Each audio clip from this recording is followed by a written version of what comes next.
চলে আসলাম আমি আমার রান্নাঘরে। আজ রান্না করব খিচুড়ি।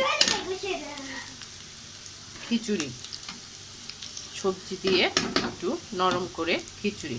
এখানে আমি পেঁয়াজটা, কাঁচামরিচ, পেঁয়াজ, অল্প একটু রসুন দিয়ে ভেজে নিয়েছি। এখন দিয়ে দিব মশলাগুলো। এখানে দিয়েছি হলুদ, মরিচ, ধনিয়া। সবজি দিয়ে যেহেতু খিচুড়ি করব নরম, একটু মশলা দিয়েছি। আজকে আমার হাজবেন্ডের মনটা অনেক খারাপ। তার বোন দেশের বাইরে চলে গেছে, তাই আজকে কিছু রান্না করব না। সবজির খিচুড়ি আর গরুর মাংস ভুনা আর মুরগির ঝোল, এগুলাই খাবে। এই যে আমি ডাল একসাথে ধুয়ে রেখেছিলাম, এখন দিয়ে দিয়েছি। দিয়ে কিছুক্ষণ ভাজবো।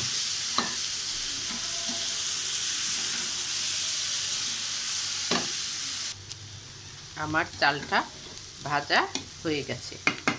এখন দিয়ে দিব গরম পানি।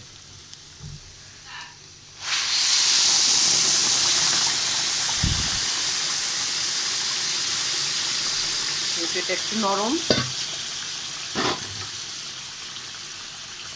যেহেতু এটা একটু নরম খিচুড়ি হবে, তাই একটু বেশি করে গরম পানি দিয়েছি। আসলে আজকে দিনটাও অন্ধকার, আমার জামাইয়ের মনটাও খারাপ। এটা চাল কুমড়া, এটা দিয়ে এখন আমি খিচুড়ি দিয়ে খাওয়ার জন্য কয়েকটা গরম গরম পাকোড়া বানাবো।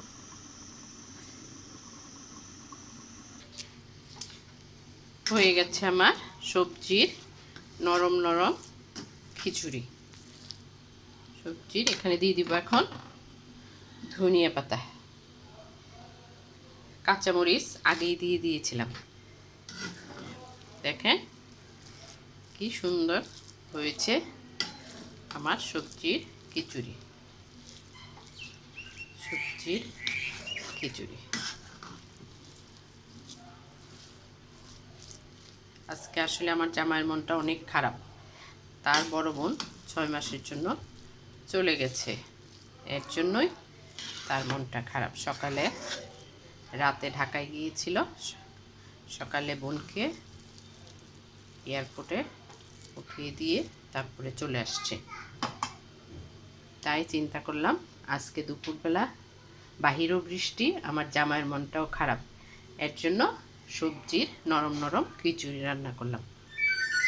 আল্লাহ হাফিজ।